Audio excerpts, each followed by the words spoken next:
Welcome to News Central's continued coverage of protests over hardship across Nigeria with the hashtag End Bad Governance in Nigeria. We've been covering this for you since it started yesterday. My colleague Olive and Osarage have been here earlier. It's now our time to be here with you and bring you updates across the country on what is happening and what Nigerians are saying. My name is Felicity Ezewike. I have my colleague. And I'm Lekon Onobanjo, and yes, we have been looking at this all the way from yesterday when it came to bed, most especially how it concerns the citizens and how the government is actually handling it so that it doesn't go overboard and results in the loss of lives and property. Sadly, that's what we've actually witnessed yesterday in the various parts of the country that we have covered. We'll be looking at it from different angles anyway. We'll be looking at it also from the economic angle. The fact that $1.5 billion, according to economists, was lost during the last protest, the NSAS protest in 2020, and the fact that it's been predicted that the possibility of 400 billion naira, or dollars rather, being lost in this particular protest is what is, of course, being a bit of a challenge for a lot of people, because it would lead to economic losses. Government will reel from it, businesses will be impacted. People also would feel that impact in terms of what can come to them, and that is what a lot of people are trying to avert. Leko, you're saying will be. It's already happening. Well, the NCC facility in Kano that was supposed to be commissioned, yet to be commissioned, has been vandalized, things taken. In Edo State, there were videos of people allegedly looting palliatives, rice and stuff that was meant for others. In other parts, I think Jigawa also, there was destruction of APC secretariat. People have died. Only yesterday alone, businesses across board were shot. On my way to work yesterday and today, there was no place to eat. Businesses were closed. So the impact is already being felt. And for some people, it is excruciating. Some people are coming on social media and saying that they didn't expect that the situation will escalate so quickly. So, Well, you cannot take away from the fact that Nigerians before now have been agitating for good governance. They've been agitating for a reduction in the cost of living. They've been talking about the need for the government to step in, not with the issue around palliatives or monies being shared when we don't know, even if the Nigerian government has a database to ensure that these monies get to the vulnerables or the indigents in the community or in the country. You know, a lot of people have been saying, fine, that is nice, it's good, but that is not what we actually want. What we want is deal with the issue around inflation, deal with the issue around the rising costs of commodities in the market, even the staples, cassava flour, rice, beans, the things that people used to say they could afford. Now they can't afford it. People don't even have to borrow money to actually live up. Businesses will have to borrow money to, shore up their businesses. They're not gaining on that side.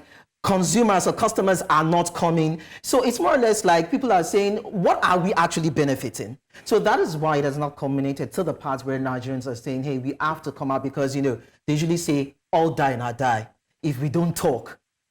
If we talk. So why don't we just come out, step out, and let our grievances be known to government so that they can understand how painful, how hurtful this economy is to them and their businesses, and for the need and for the government to do something about it.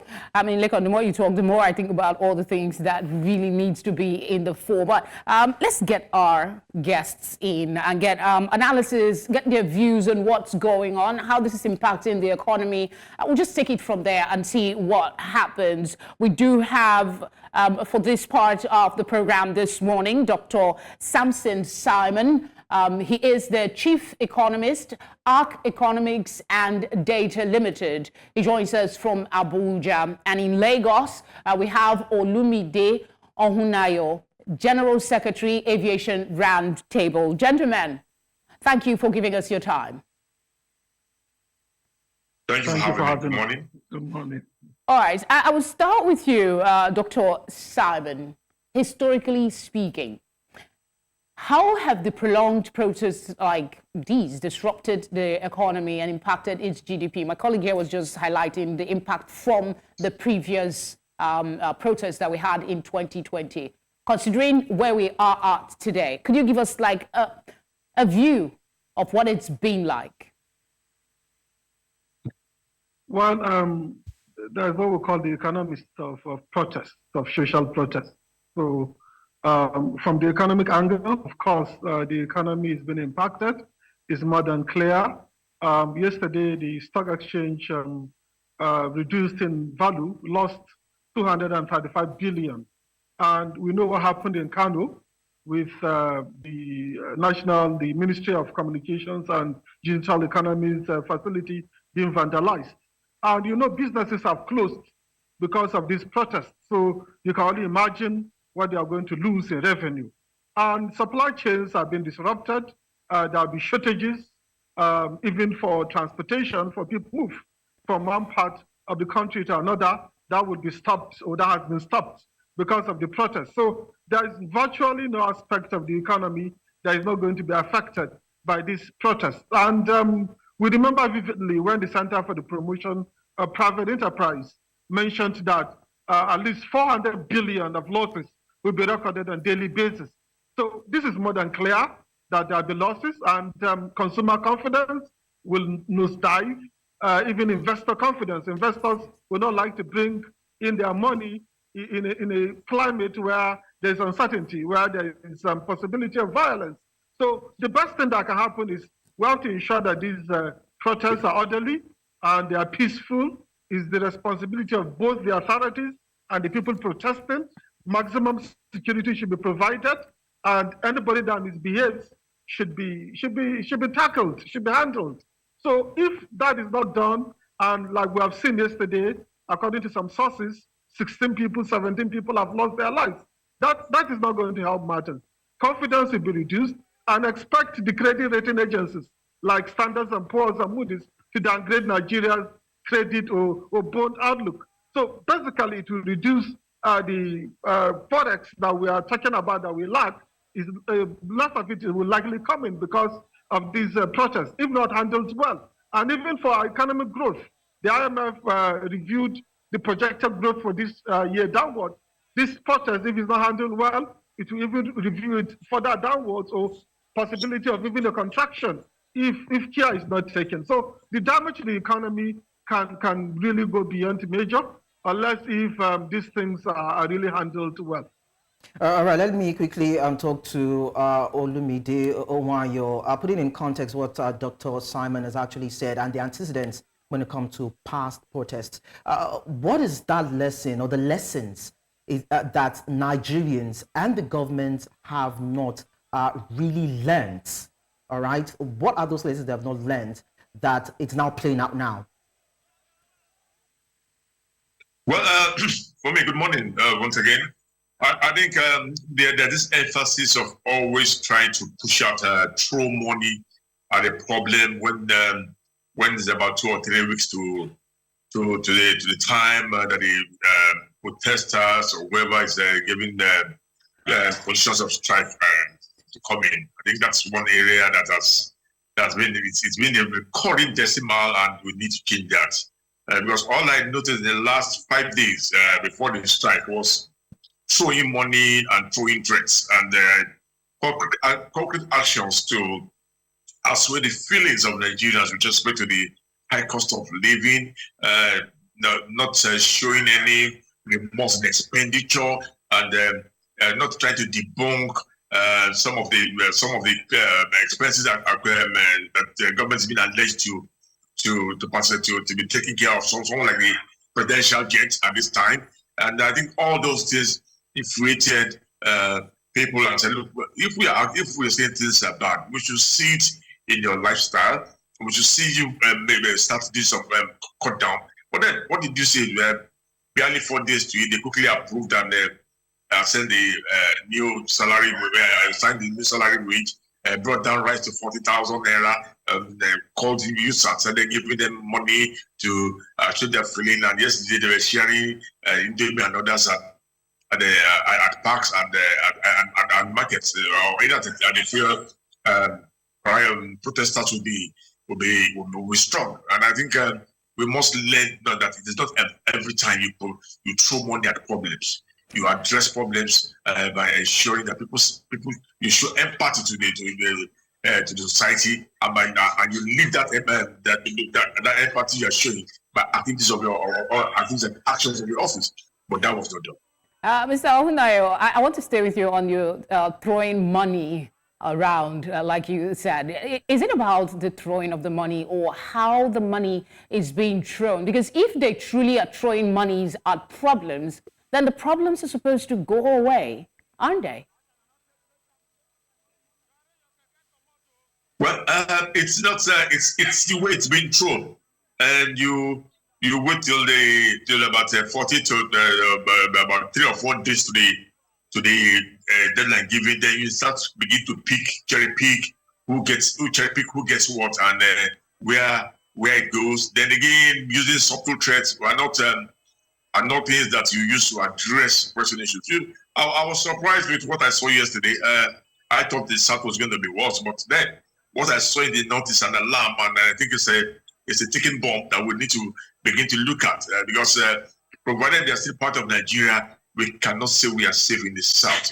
All I saw yesterday were kids, homeless kids, who dared not only the government, but dared even if they were not bothered about their life. They went all the way. They were facing the military men with their guns. They were not scared. They were whatever they stole and was taken from them by the military. They went back and collected it back with so much boldness, and that shows the kind of danger we are in. We need to address those multitude of kids on the road in the north. If we do not address them, then we can be sure that yes, nobody is going to be safe, and they're getting bolder every day. They have nothing to lose.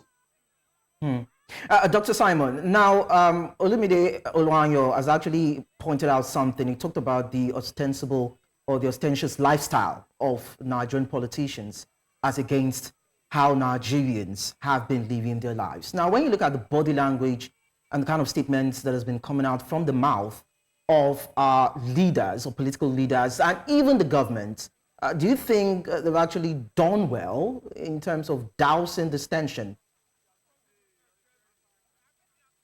Well, I don't think they have done well. They have been asking Nigerians to be patient. How can you ask somebody that is starving, somebody that is dying of starvation, to be patient? And I know that, to be fair to the government, they inherited a very bad economy. Some people said the economy was dead, according to Soludo, that the economy was dead. But the truth is, the economy as it is now is far worse than they met it. They actually made it far worse. And you cannot just be telling people to be patient when they don't see you being patient yourself. If you're asking for understanding, if you're asking for people for followership, then you have to demonstrate leadership, right? You're asking Nigerians that they should be patient when they cannot even fit. Meanwhile, you're buying private jet, you're buying a yacht, you're constructing the vice president's residence at costing taxpayers billions, tens of billions of naira. They are not demonstrating that. If they had demonstrated that, if they had shown empathy, I think that would have gone a long way in making Nigerians to really understand and to follow their lead. But they are not leading by example. They have to be exemplary if they want Nigerians to really understand. And you cannot, I feel it's a bit condescending to ask somebody to be patient, somebody that is dying, when next to nothing is being done about food inflation. Food inflation, Nigeria today is arguably the place where food is the least affordable to its people. And in terms of the availability, is also one of the worst places. And next to nothing has been done. The government declared state of emergency on food security last year. And they have not done anything that has actually moved the needle. Sharing trucks of rice does not solve the problem, because how many people have it? We're a country of over 200 million people. I give this to politicians that they hijacked. I think was it in Katsina that they took those bags of rice and they packaged them to sell. So that is cosmetic. That is not going to help anybody. And even now that they're saying that They are crashing the price of rice from 80,000 to 40,000. It's all cosmetic. The problem is that there's food insecurity. Like they say in Lagos, we are hungry. And even during the protest yesterday, some women were shouting, Ebiwo, we're hungry. Hunger.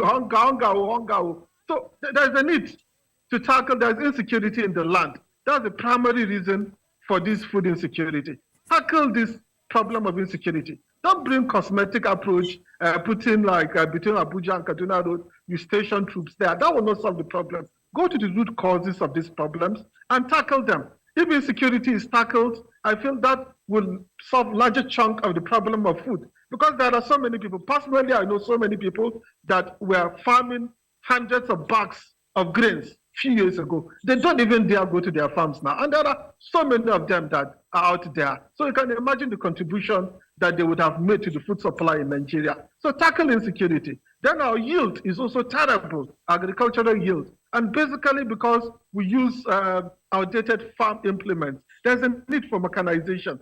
Ensure that this yield has improved.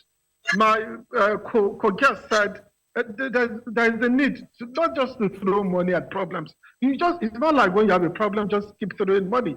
There should be a method to the madness. The essence of spending money, don't brag about, I've spent 100 billion, I've allocated 1 trillion. What is the result? Spending money is just a means to an end. Has the end been achieved? It has not been achieved. We're not even close to achieving that. And like he rightly mentioned too, there's a ticking time bomb. These people are fearless because they have nothing to lose.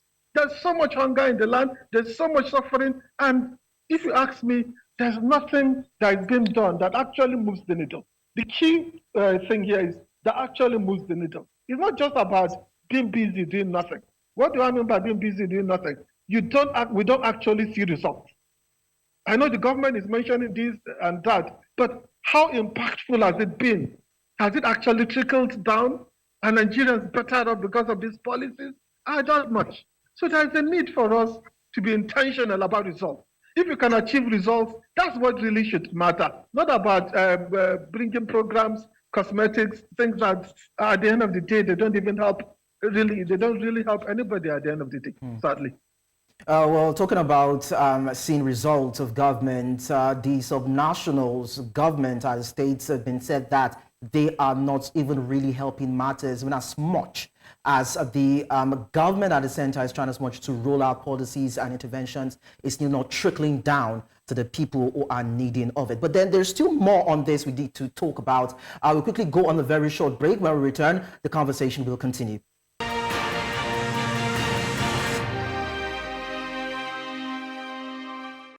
And now we are still on the discussion around bad governance protest in Nigeria. And this has actually been resonating across the country with a lot of people actually feeling the impact inside out, both in the public and the private sector. We have been talking to Olumide Onwanyo, who is, of course, an aviation expert, and also within the business space, and Dr.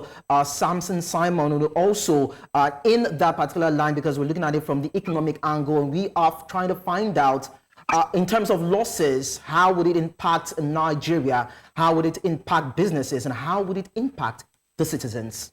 I do have a question for you, Dr. Simon. Let's look at it from the government aspect. I want you to assess them. I need you to take your time with this. 70,000 naira minimum wage. They said they've done that now. Student loan, they've approved that. They've also talked about the relaxation of taxes on food importation, and in the build-up to this protest, they also relaxed tax duties on importation of food, among other palliative. They've released rice or grain across the country to help with the situation. This is just a bit of some of the things that, government representatives have come out to tell us that they have done. What is your assessment of the government's response to the long notice that was given before this protest started yesterday? There's a popular saying from Frederick Douglass that power concedes nothing unless there is a demand. This demand has been made. The protest has been in the offing for a while. And the people concerned, Nigerians, have been crying for a long time. And I know the federal government in particular, and to a lesser extent the state government, have been doing things. But if you look at it, the minimum wage of 70,000, I know is times 1.33%, times 1.3 by a factor of 1.33, but that's 133%. It has been increased. It's actually something. It's better than nothing. But is it really enough? We're talking about less than $50 per month. We know that 70,000 cannot even buy a bag of rice. So that's not really good enough. And to talk about the importation of food, I think it's okay. It's as a stopgap measure. I know the African Development Bank and so many people have come out that importation of food will actually impact the gains that Nigeria has made in agriculture. But the truth is, if you ask me, it's necessary. Even the closure of the border was a mistake. We were not self-sufficient. For example, we consume 7 million metric tons of rice, right? We consume 7 million. What do we produce? 4 million. There's a deficit of 3 million. So there's nothing wrong if the government can allow the importation of even 2 million metric tons of rice. That will go a long way. That will not stop the gains that will not roll back the gains that we have made. And in fact, there's even a room that the deficit of 1 million in case the output is going to increase. So it's perfectly okay. People are starving. There is hunger in the land. And if you ask me, there's nothing wrong with doing everything possible to ensure that there's sufficient food in the land. Two things most at times cause protests and maybe even riots and violence and revolution: food and fuel prices. And we're experiencing both. The subsidy removal, we know on paper, you tell us that it's good, you free up resources for infrastructure, for healthcare, for education, and so on and so forth. Subsidy was removed. It was not properly thought out. As good as it is to free up resources for these noble things, we did not plan well. We did not do our research. You don't just do things when you feel like. There should be a proper plan for everything that you're doing. The floating of the Naira too was a grievous mistake. You have paucity of Forex. You have shortage of Forex in the market. Why will you go and float your currency when you even have backlogs that you have not cleared? That was completely ill thought by the authorities. So they have made a lot of mistakes. They have made things far worse. And there's a need for them to be intentional about whatever to solve this problem. I've discussed how that agriculture for food can be solved. And for fuel, you encourage domestic production. You have to encourage investment. Our investment into the oil and gas sector has technically dried up. There's a need to stimulate. If you cannot get foreign investors, encourage domestic investors. And we should not be fixated on taxation. There are certain benefits that we can get from people investing money in terms of supply, in terms of employment, in terms of production. We should not just be fixated about taxing businesses. That's not really good for us. So the government has done things, but those things are not really enough.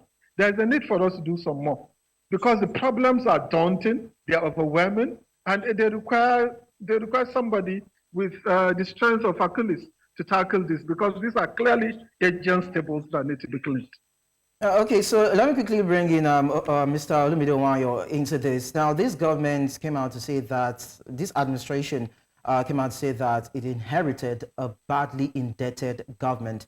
I mean, about 98% of the Nigerian revenue goes into paying these debts. And that is why it had to remove the fuel subsidy to actually shore up the fiscal position of the country. But then we've not really seen that translates into improvements, or let me even say investments in the critical sectors of the economy that will bring about economic change in the country.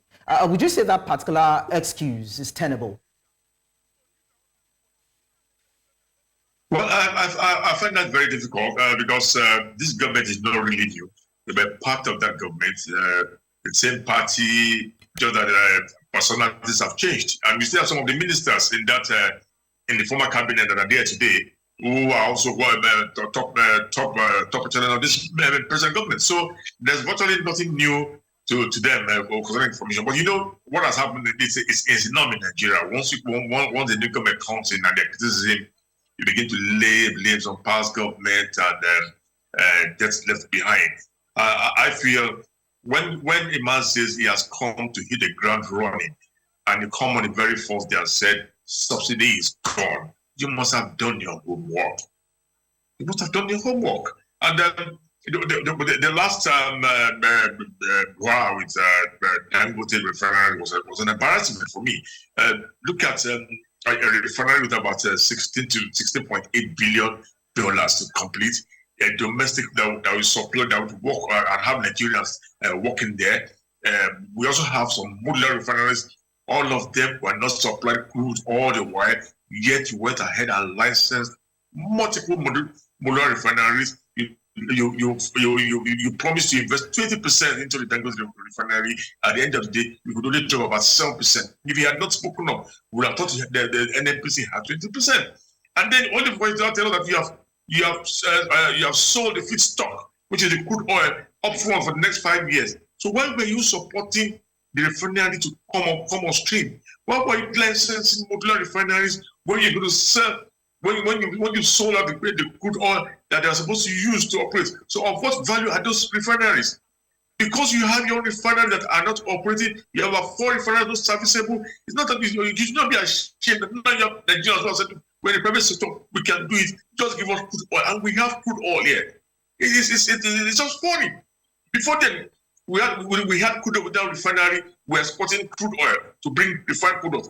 Now we have refineries to refine products. They would have crude oil. They should not import crude oil. It's a bit silly. And I can tell you that one of the benefits of this protest is that the Domi protest made the government to meet quickly and now open supply for the modular refineries and Dangote refineries. Now they've asked them to pay in naira, and I think that I would not commend them, but that was supposed to be what would have been done even before this government came in. So what was delaying it? How can you say you sold all everything out and you're not preparing for the refineries you have on home ground? What are those refineries supposed to do? How are they going to pay the loans they've used to build those refineries? So some decisions have been very, very poorly taken.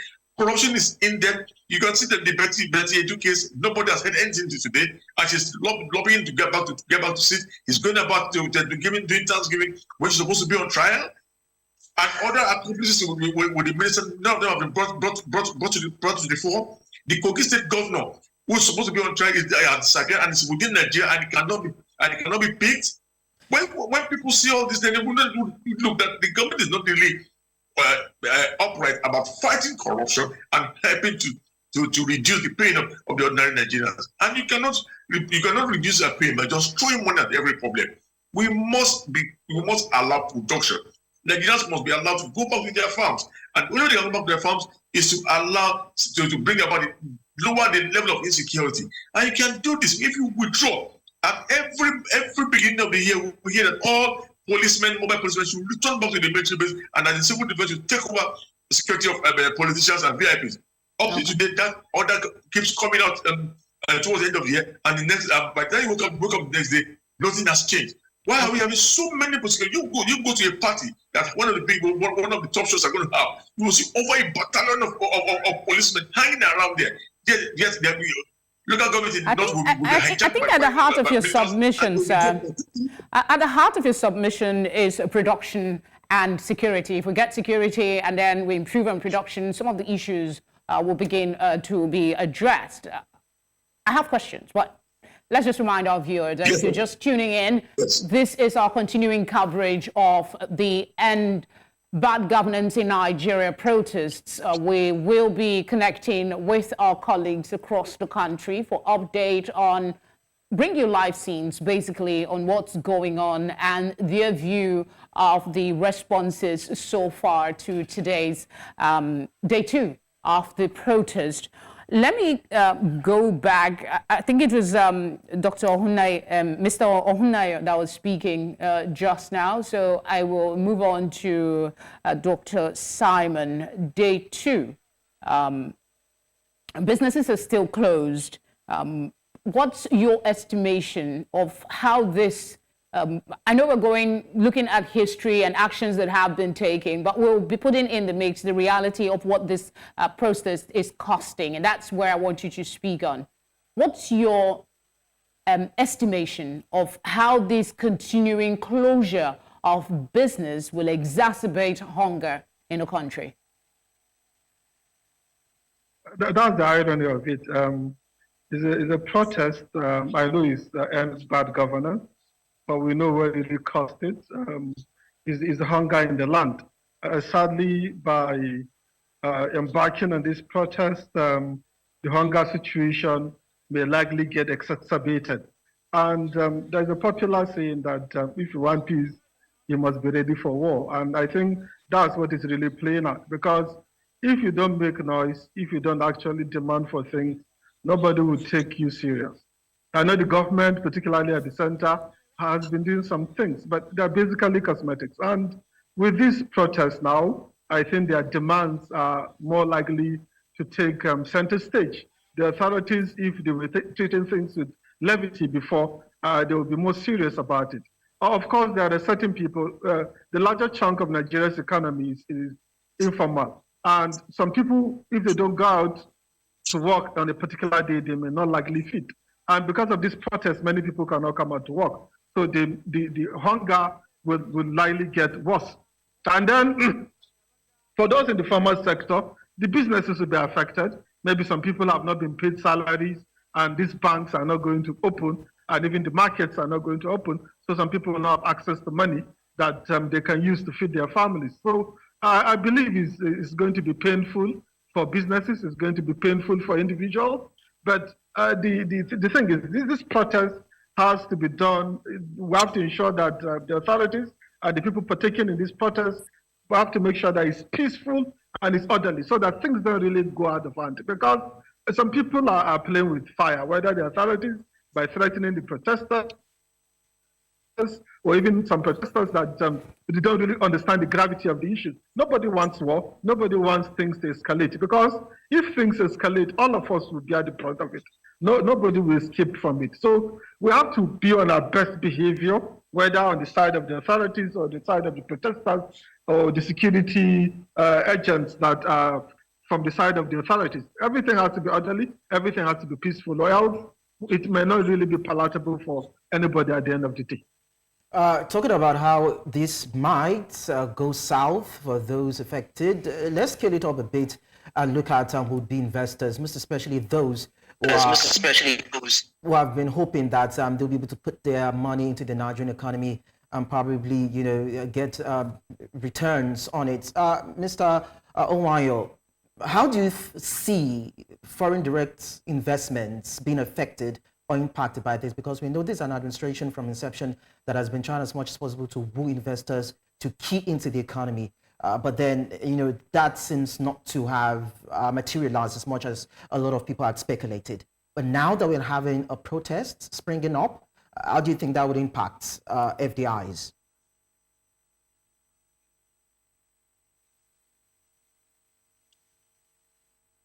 Mr. Olumide, can you please unmute your device? We can't hear you well. All right, while we sort out the audio issue with Mr. Olumide, let's just quickly get your reaction, Dr. Simon, as regards FDIs. What you take, do you think Nigeria can still scale that hurdle?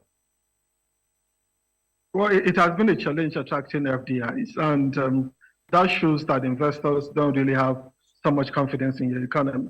Because if you're coming in with FDI, with foreign direct investments, you're showing long-term commitment to the economy, unlike foreign portfolio investments. And the larger chunk of our investments in recent times have been foreign portfolio investments, which clearly shows that there's not so much confidence in the economy.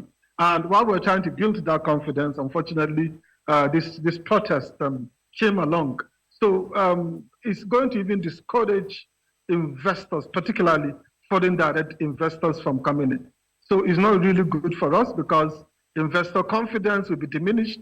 Even for the foreign portfolio investments now, the confidence may not be as much as what we had before this protest.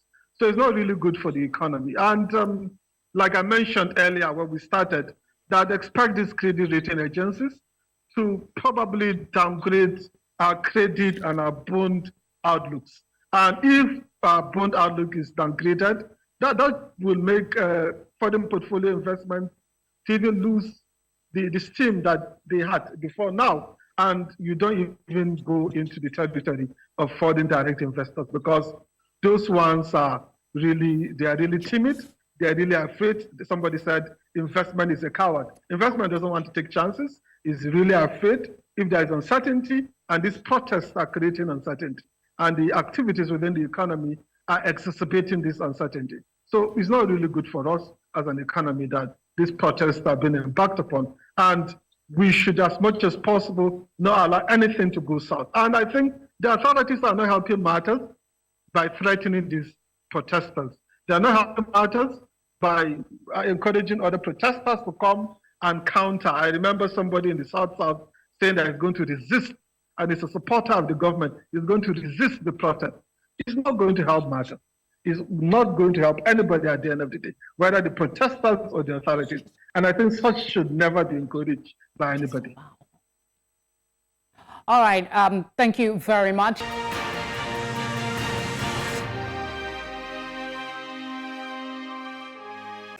Thank you for staying with us. We're continuing our coverage. We still have our guest, Dr. Samson, I beg your pardon, Simon, and Mr. Olumide Omoayo. Gentlemen, thank you for sticking with us. Before that break, I did mention I will be picking your brains. Let me start with Mr. Omoayo. My colleague talked about a seeming embargo on protests in Abuja. They're saying people are not allowed even to speak to people who come out to want to protest. They're asking him to do it another way. This is in contrast to statements by government saying, they're not saying don't protest. They are just saying reconsider. So are they saying one thing and doing another? Yeah, I think so. I think that maybe they got scared with what has happened in the northern part of Nigeria, and feel Abuja was going to be there's an imminent threat in Abuja. Look at what happened. The entry into Abuja, the Yanya Road was blocked yesterday, and they burnt down one of the police posts. And I think some boys were trying to run from an Asokoro area. We saw the video, and they had to disperse them using tear gas and whatever, and gunshots. Then the road to the airport was also blocked, and they were extorting money from motorists. So I think that's they cannot. But if these people are peaceful, can't they be allowed to exercise their rights? Is it fair that, I mean, they want to protest? Should they be stopped simply because of what happened yesterday, specifically if they are being peaceful? I think they're trying to work on the damage control. But for me, peaceful protesters have a right to protest. And I'm not in support of the designated point for protesting there. But when they were protesting in 2014, 2015, they did not give them a designation point. They were moving freely. What they can only hope for and I ask for the protesters is for it to be peaceful and ensure it's peaceful. Okay, Mr. Omoayo, could you just hold on to your thoughts?